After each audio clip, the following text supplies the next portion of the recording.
आम्हाला mother Theresa शिकवली, पण आम्हाला अहिल्याबाई होळकरनीच शिकवल्या.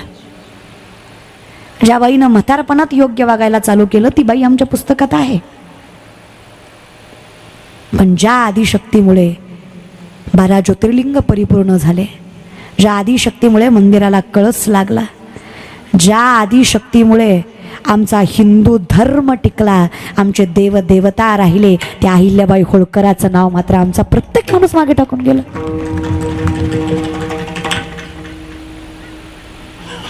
आम्हाला जेवढ्या बाकीच्या गोष्टी शिकवायला पाहिजे होतं ना, तेवढ्याच आम्हाला आमचा इतिहासही शिकवायला पाहिजे होता. आम्हाला कळायला पाहिलं होतं कोण आहेत राजमाता जिजाऊ, कोण आहेत सावित्रीबाई फुले. आम्हाला कळायला पाहिजे होतं कोण आहेत आनंदीबाई जोशी. नाही कळलं आम्हाला. आम्हाला twinkle twinkle little star, how I wonder what you are. आणि आम्हालाही तेच गोड लागतं ना. काही म्हणा, यावर्षी मला लय आनंद झाला. 31 डिसेंबरला एकादश होती. मला लय भारी वाटलं महाराज. म्हणलं जे मुडदे चुकीच्या वेळेस करतात ना चालू, बरं आहे. 31 डिसेंबरला हे काही सुखानं नीट राहत नाहीत. लय भारी वाटलं. म्हणलं देवा आहेस तू. 31 डिसेंबरला एकादश, 1 तारखेला गुरुवार. बस बोंबलत महाराज बरं का. देव बी म्हणला असं ऐकत नाही, असं ऐकन. पण हे कसं आहे ना, हे झालं मानणाऱ्यांसाठी. ज्यांना एवढा माज आहे की देवाचं नावच आवडत नाही, त्यांना एकादश काय आणि गुरुवार काय. म्हातारपणी भोगतात ती माणसं पुन्हा. म्हणून देवानं वाटोळं केलं म्हणायचं नाही. देवानं माझं ऐकावं महाराज. मी अख्खा महाराष्ट्र लाईनीवर आणि नागेवाडीकर. फक्त पांडुरंगानं महाराष्ट्राचं पावसाचं खातं या पट्ट्याच्या हातात द्यावं. तुम्हाला म्हणून सांगते गावकरी, ज्याच्या गळ्यात माळ त्याच्याच वावरात पाऊस. आई शपथ घेऊ, ज्याच्या गळ्यात माळ नाही त्याच्या बांधाला असा टुबुक सुद्धा पडू देणार नाही हो पट्ट्या. जी खातंय त्या कडूचं जळलं पाहिजे महाराज, आणि जी परमार्थ करतंय त्याचं फुललं पाहिजे. पण कसं आहे ना माऊली, देव माझ्यासारखं नाही हो. उच्च नीच काही नेने भगवंत तिष्ठे भाव भक्ती देखून. माझा पांडुरंग मात्र विठू माझा लेकरू वाळा सगळ्यांनाच पदराशी घेऊन चालतो. त्याच्यामुळे तर लोक गैरफायदा घेतात. कृतज्ञता बाळगत आम्ही कृतज्ञता बाळगावी. आणि आमची हीच कृतज्ञता बाळगण्याची पद्धत आहे की आम्ही स्मरण तुझं करावं, आमचं मन तिथे रमावं. एकदा तिथे रमलं ना देवा, मग तुझेच झालो बघ. तुकोबरात तेच सांगतात, माझे चित्त तुझे पाया मिठी पडली पण पंढरी राया, मिठी पडली पण पंढरी राया, मिठी पडली पंढरी राया, तुझे पाया मिठी पडली पंढरी राया, मिठी पडली पंढरी राया, मिठी पडली पंढरी राया. आता नोहे सारिता निराळे, आता कुणीच वेगळं करू शकत नाही. आता तुझ्या चरणावर जीव द्यायची ताकद आली. देह जाओ अथवा राहो पांडुरंगी. आता काहीच नाही बघ. 16.5 वर्षाच्या कान्होपात्रा वेश्येची पोरगी कीर्तन नामदेवरायांचं ज्ञानोबराय टाळ घेऊन उभा, कीर्तन ऐकायला कान्होपात्रा. शेजार पाजारची माणसं म्हणली नाचणारीची जात कीर्तन ऐकाय बसली.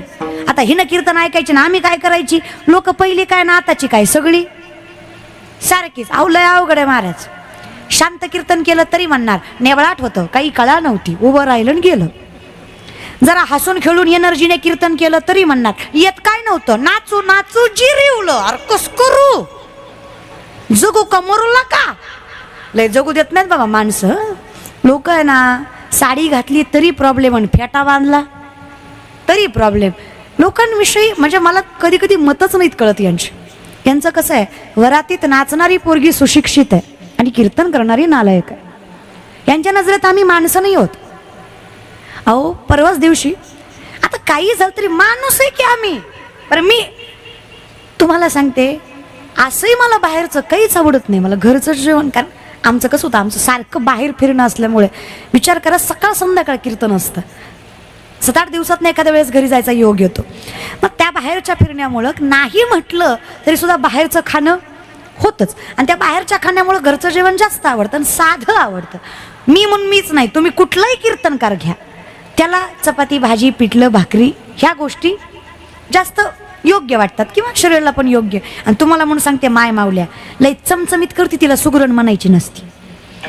हर का मसाले जास्त आणि आटास कमी, तिला सुगरण कधीच म्हणायची नाही महाराज. जी कमी खर्चामध्ये अगदी तिखट मिठामध्ये भाजी छान करते, जिच्या जेवणामुळे पोटाला आणि बुद्धीला तामसी वृत्ती प्राप्त होत नाही, तिला सुगरण म्हणायचं हे शास्त्र सांगतं, मी नाही. सुगरण तिलाच म्हणायचं जिला कमी गोष्टीत स्वयंपाक चांगला करता येतो. तिचा नैवेद्य आपण कायम देवाला दाखवू. हां, जी काळ्या पिशवीतलं शिजीवती तिला सुगरण म्हणायची नाही बरं का. हे डोक्यात पुन्हा एकदा घ्या या विषयाकडं. चला मग काय करावं देवा? काही नाही, आम्ही डोकं हे शांत ठेवण्यासाठी योग्य जेवण करणं सुद्धा गरजेचं असतं. मग तसंही मी त्यातली त्यात जर कधी फारच भूक लागली तर मला थोडी बाहेरचं म्हटलं तर फक्त पाणीपुरी आवडते. परवाच दिवशीचा विषय होता, मी दादाला म्हटलं अरे लय भूक लागली, कीर्तनाला जायला वेळ आहे अजून, ते गाडा आहे तिथं, म्हटलं पाणीपुरी घेऊन या. आता बाहेर जाता येत नाही, उतरलं की तू काही कोणी ओळखलं वगैरे तर पुन्हा अजून विषय वाढतो. मग मी त्याला म्हटलं गाडीत आणून दे. गाडीचा काच खाली केला, त्यानं पाणीपुरीची प्लेट देईपर्यंत मला एका माणसानं ओळखीलं. म्हणला तुम्ही ना? म्हणलं कोण? तुम्ही मी तुमचं रोज ऐकतो. पण म्हणलं कोण? नाही मी रोज कीर्तन ऐकतो, पण म्हणलं मी कोण? त्याला कन्फ्युजन होतं, त्याला नाव कळत नव्हतं पण आठवत. म्हणलं ठीक आहे असू द्या. त्याने मला इतक्या आश्चर्याने विचारलं, म्हणलं ताई पाणीपुरी खाता? मला वाटलं मी काय पाप करायला देव जाणे महाराज. मला इतकं गिल्ट वाटलं. त्याने मला एकदम टेन्शनमध्ये विचारलं, ताई पाणीपुरी खाता? मला वाटलं मी काय आमलेट खाते का, ह्यानं मला एवढ्या टेन्शनमध्ये विचारलंय महाराज. अरे ती पाणीपुरी दाद्या प्युअर व्हेज आहे बरं. ती अरे ते तसं वावगं काही नाही. पण त्याने मला इतक्या आश्चर्याने विचारलं की मला तिथून पुढे हिंमतच झाली नाही माणसात खायची. कधी खात नाही असं नाही, फक्त माणसात खात नाही महाराज बरं का. विषय कसा आहे ना, तुम्ही कधीच त्या हिशोबाने हे करत नाही. तुम्हाला असं वाटतं कीर्तनकार आहे आम्ही, संत नाही, आम्ही साधेच आहेत, आम्ही साध्वी साधक संन्याशी वगैरे नाही, आम्ही प्रापंचिक माणसं आहेत. आमचंही आयुष्य तुमच्यासारखंच असतं, पाप पुण्यानी भरलेलं, फक्त ट्रान्सफरन्सी असावी एवढंच. हां, फक्त आम्ही जे सांगतोय ते आम्ही वागावं एवढं मात्र आम्ही नियम पाळावा. आम्ही जर तुम्हाला म्हणलं तंबाखू खाऊ नका आणि आम्ही जर खात बसलो तर ते चुकीचं आहे, हे लक्षात ठेवा.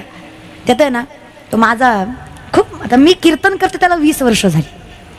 तोंडाकडे बघू नका माझा जन्म 2000चाच आहे, मी 25चीच आहे. पण मी कीर्तन वयाच्या 5व्या वर्षी केलं. त्यात कारण माझे आई वडील आहेत, माझ्या घरात परमार्थ होता. जसं तुमची लेकरं पिक्चर बघून पिक्चरची ॲक्टिंग करून दाखवतात, तसं बापाचं कीर्तन बघून मी कीर्तनाचे नक्कल करून दाखवायचे. तसंच करत करत कशी तासभर कीर्तनाला उभं राहिले, मला सुद्धा कळलं ते व्यासपीठ मला मिळालं. मग तिथून पुढे व्यासपीठ मिळाल्यानंतर पुन्हा मग शिक्षणाचा 8 तास केला. तसं माझ्या वडिलांचा आम्ही कीर्तनकार व्हावा असं काही 8 तास नव्हता, फक्त परमार्थिक असावा. आता बघा माझे बहीण भाऊ ते काही कीर्तनकार नाहीत, तरी माळकरी आहेत, तरी हरिपाठ पाठ आहे, संहिता आहे, विष्णू सहस्त्रनामाची संहिता आहे, हनुमान चालिसेची अखंडितपणे वाच्यता आहे. तर ते कसं घर परमार्थिक आहे ना, त्यामुळे कीर्तनकार असावा असं काही 8 तास नाही. माझे आईबाप फार चांगले आहेत, त्याच्यामुळे माझ्याकडे परमार्थ आला. लक्षात ठेवा ताकद काय असते महाराज माहीत आहे का? त्या 25 वर्षात मी कीर्तन लहानपणापासून करते, त्याच्यामुळं माझे जुन्याही क्लिपा भरपूर आहेत. तर मी आहे ना, मला वाटतं मी 10वी-11वीला असेल तेव्हा माझी एक क्लिप व्हायरल झाली, पदर पदर पदर म्हणून. आणि तेव्हा मी त्याच वयामध्ये होते, चांगली बोलायची मस्त असं पदर पदर. तर तो विषय असा होता, तो कशासाठी मांडला होता हे कधीच कोणाला कळलं नाही. तो विषय असा होता, ज्यावेळेस आपण काल्याचं कीर्तन करतो आपण गवळणी सांगतो. त्या गवळणीमध्ये एक विषय होता की तिचा डोक्यावरचा पदर खाली आला तरी तिला भान राहिलं, डोईचा पदर आला खांद्यावरी भरल्या बाजारी जाईन. हा विषय चालू होता. मी म्हटलं तेव्हाच्या बायका पदर पडू देत नव्हत्या, आताच्या बायका घेतच नाही तर पडायचा विषयच नाही. मग मी म्हटलं पदर पदर पदर म्हणजे असं पुढच्या बायकांना म्हणून म्हटलं तुम्हाला नाही त्या गवळणीला असं म्हटलं मी. तेवढा एकच विषय एवढा गाजला की तिथून पुढं प्रत्येक कमेंट मला पदर पदरच यायला लागली महाराज बरं का. मग माणसं काय करतात, पुढचं पाडचं बघत ते आपल्याशी लगेच कनेक्ट करतात. तर विषय काय असतो, मला एक गोष्ट प्रामुख्याने कीर्तनात सांगायला आवडेल, कीर्तनकारामुळे कीर्तन कधी मोठं होत नाही, कीर्तनामुळे कीर्तनकार मोठा झाल्याशिवाय राहत नाही. त्याच्यामुळे हे कायम डोक्यात ठेवा की व्यक्ती कधी सोशल मीडियावर बघून जज नाही करायचा. कारण जे काही आता बऱ्याच बायका मला म्हणतात टी व्हीत लय चांगली दिसती, समोर लय किरकोळ आहे. तसंच आहे ते जगात, खोटं फार आहे. तुम्ही एवढी वर्ष संतूर साबण वापरता, खरं सांगा संतूर साबणचे उमर का पत्ता नाही चलता, असं काही झालंय तुमच्या जिंदगीत?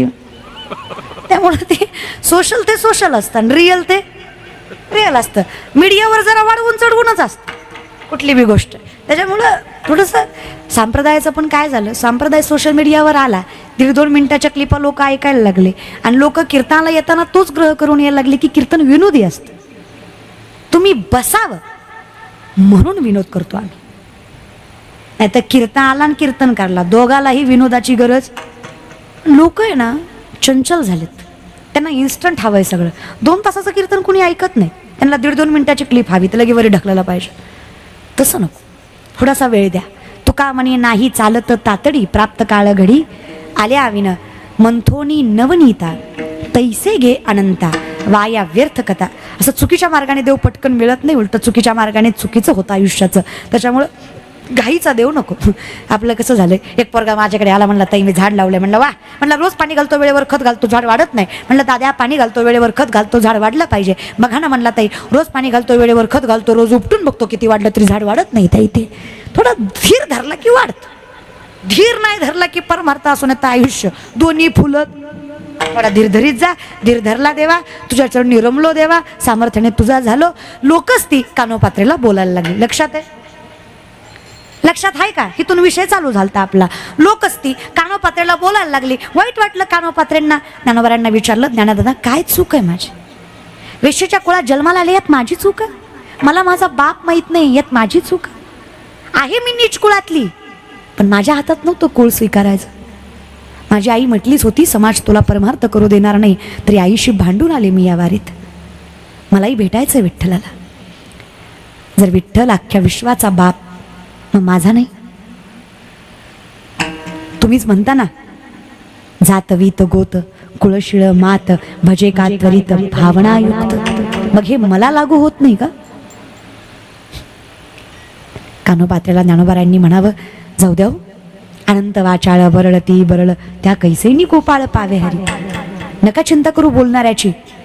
खरंच तुम्हाला भगवंताला भेटायचं असेल तर निश्चय करा, देवाच्या दारात गेल्याशिवाय लोकांच्या बोलण्यामुळे माघार घेणार. काही झालं, जीव गेला तरी देवाला भेटल्याशिवाय जीव सुद्धा सोडणार. वचन दिलं ज्ञानोबांना.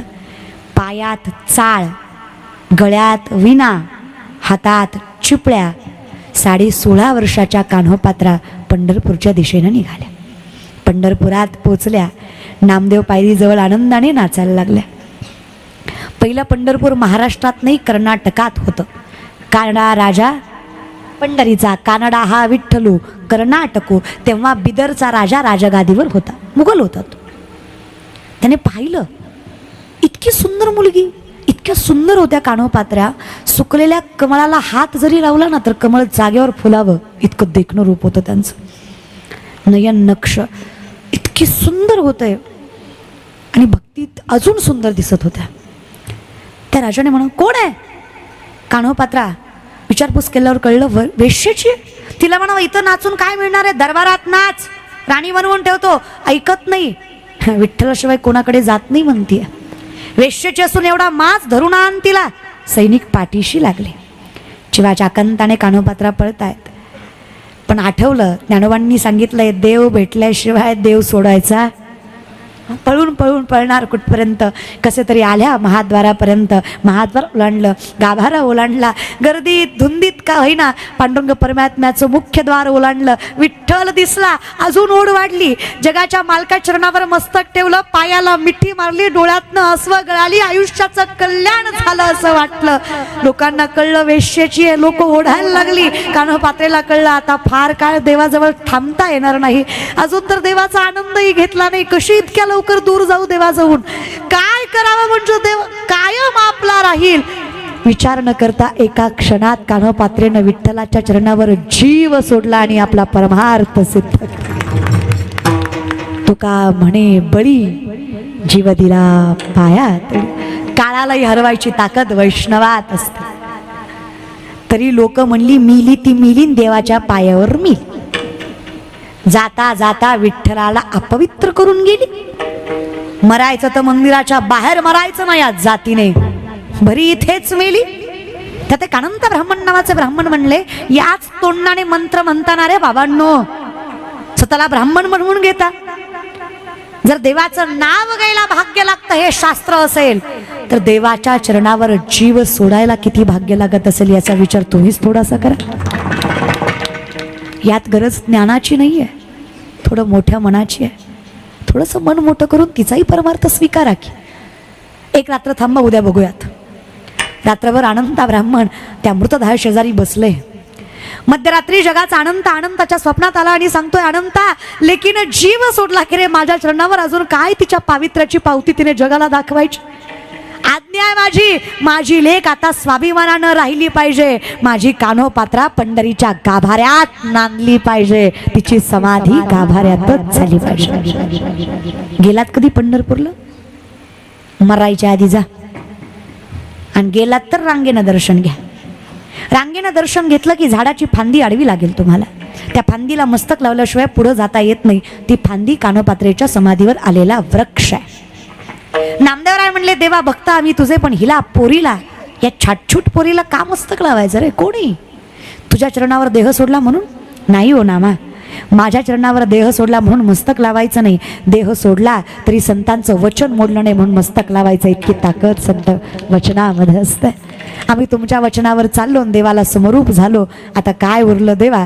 काहीच नाही. फक्त अंतर राहिलं नामस्वरूपी, अंतर राहिलं शरीर आसक्तीचं. काहीच नाही, फक्त अंतर राहिलं देण्याखेण्यापुरतं. आता नोहे सारिता, आता कुणीच वेगळं करू शकत नाही. जेवच तुझ्या चरणावर सोडला. ही ताकद आली कुठून? फक्त भक्तीतून. भक्ती प्रबळ कुठून झाली? नामातून, प्रेमाने. भजन. विठोबा रखुमा, विठोबा रखुमा, विठोबा रखुमा, विठोबा रखुमा. कुंडली कवर हरि विठ्ठल श्री ज्ञानदेव पंढरीनाथ भगवान की, ज्ञानेश्वर महाराज की, जगद्गुरु तुकाराम महाराज की, अपने माता पिता की.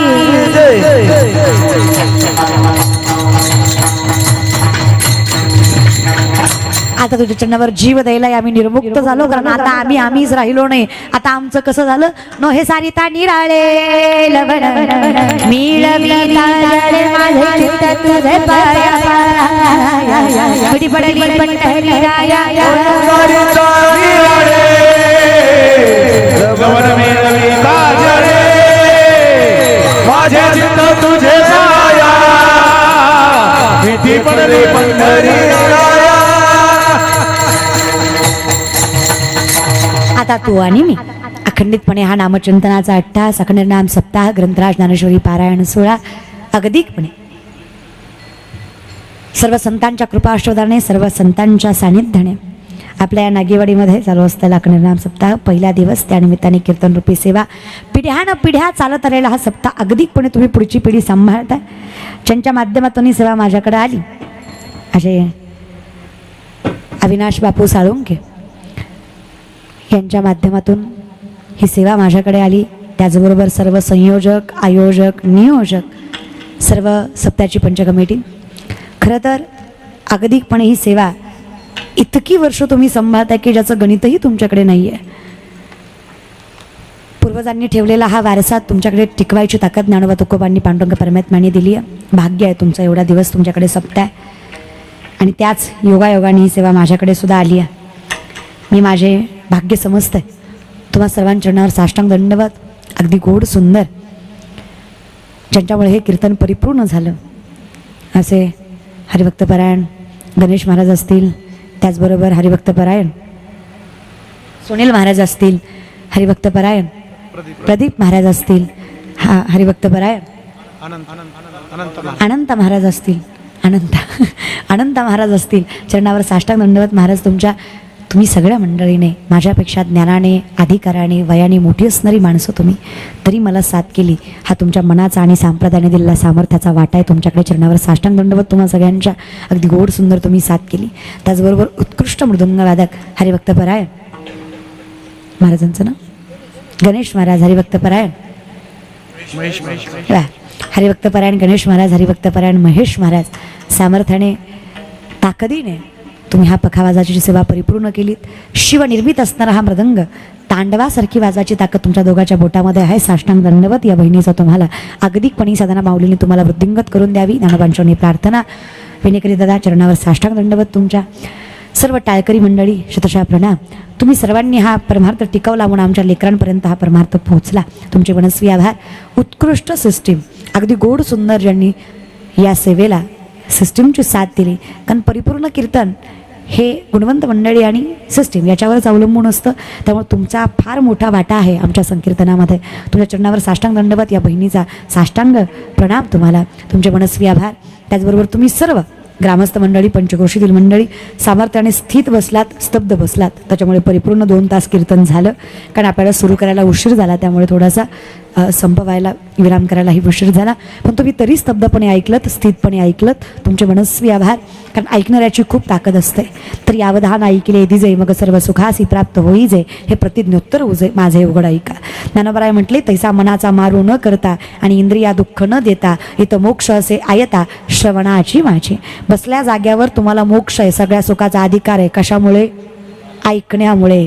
याच्यामुळे तुम्ही तेवढं कानाने ऐकलं, श्रवण केलं की तुमची ताकद वाढणारच आहे. तुम्हा सगळ्यांचे मनस माझीच आहे, त्याला कळलं झालं ते, त्याला रोजची सवय ना महाराज. त्याच्यामुळे तुमच्या सगळ्यांचे मनस्वी आभार. अगदी ताकदीने तुम्ही एवढ्या बसलात, 2 तास परिपूर्ण बसलात. तुमचे मनस्वी आभार. माझ्याकडनं काही चुकलं असेल क्षमस्व. माझ्यासोबत आलेली खुशी, अंजली दोघेही गोड कीर्तन करतात, त्यांचेही मनस्वी आभार. बरीच माणसं आम्हाला म्हणतात, एवढा पैसा घेता काय, फुकाट कीर्तन करा.